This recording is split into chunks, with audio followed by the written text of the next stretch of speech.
In actual movie theaters on New Year's Eve and New Year's Day. Multiple reports estimate that release generated between $20 to $25 million for theaters.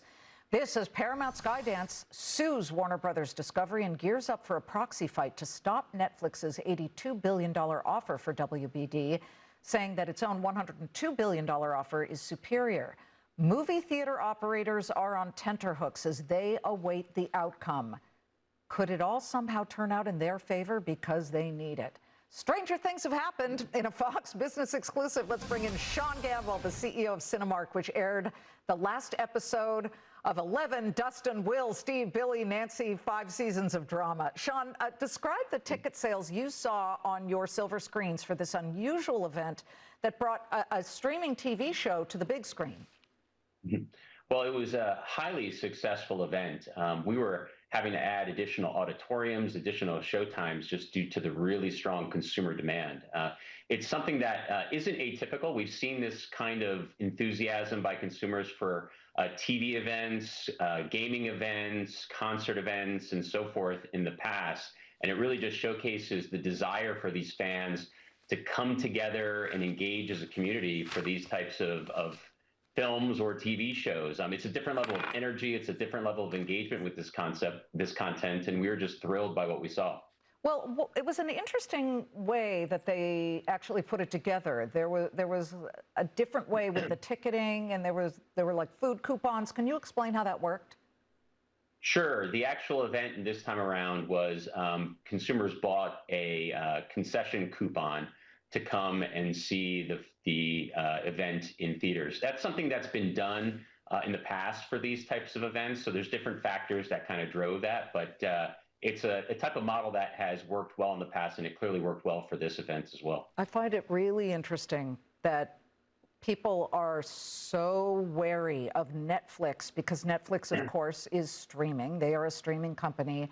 Their bid for Warner Brothers, the studio, and the streaming aspects of what Warner Brothers Discovery has many people in Hollywood, and I'm sure, I don't know, you also concerned because they are less interested in a longer theater window where movies are released to theaters and they stay exclusive to the theaters for a couple of weeks. So what are you hoping to see here? Is there one that's better than another? I mean, Paramount loves movies. They have Paramount Pictures. David Ellison, the CEO, says, I love movies. Tell me which one you're secretly hoping will win.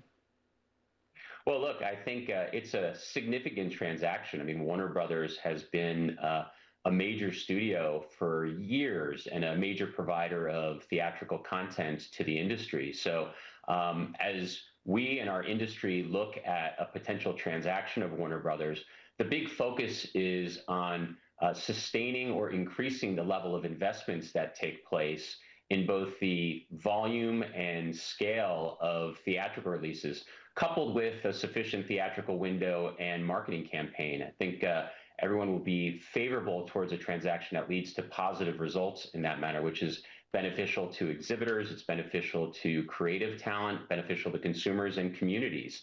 To the contrary, a transaction that leads to a reduction in volume or windows or marketing could have adverse risks. We continue to see tremendous consumer demand for cinematic experiences. I mean, in fact, in 2025 at Cinemark, we just had a milestone year. It's our biggest year since we reopened from the pandemic. There were a number of new records set, everything from the highest Memorial Day weekend of all time to the biggest PG-rated opening of all time with Minecraft to the biggest alternative content of all time. So lots of good positive momentum that we want to see sustained, and we're really optimistic for how that plays through with 2026 and a strong slate that we're looking at on deck for this year. Well, Warner Brothers Discovery's slate is pretty much already negotiated through 2029. So no matter what, those movies that are coming would actually have to be honored. They have to honor those contracts. So if Netflix happens to get Warner Brothers Discovery in this bidding war, they would actually have to have those longer theatrical window releases. So is it possible, though, and let's talk about some of the movies that are coming out in 2026 that could perhaps make it an even better year than this past year for you?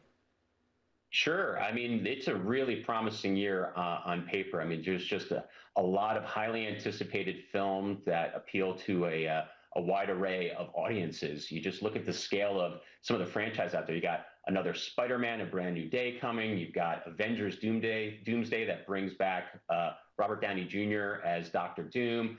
This March, we've got Project Hail Mary based on best-selling novel.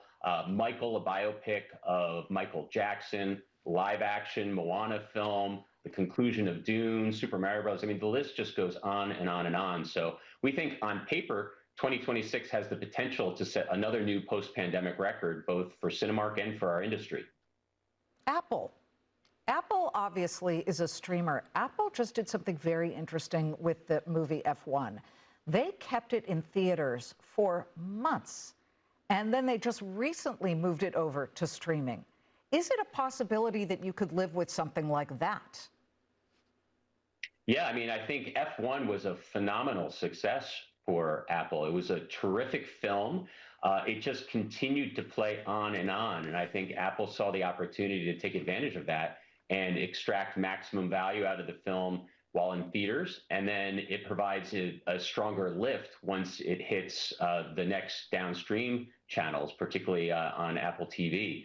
So we've seen that model of actually using a longer window to drive incremental value. Disney does the same thing on its films. You know, it tends to provide a bigger lift. Back to Apple specifically, I mean, Apple's very focused on quality. I think the theatrical window, which often is a stamp of quality on films, it plays to that type of brand benefit when you think of that company in particular. Well, Sean, it's good to see you. It's been a rough road since the pandemic for Cinemark and all of the theater companies, but we'll be watching, and certainly last year is a positive indication considering it's the best one since the reopening. Good to see you. Absolutely. Thank you so much. You bet. Folks,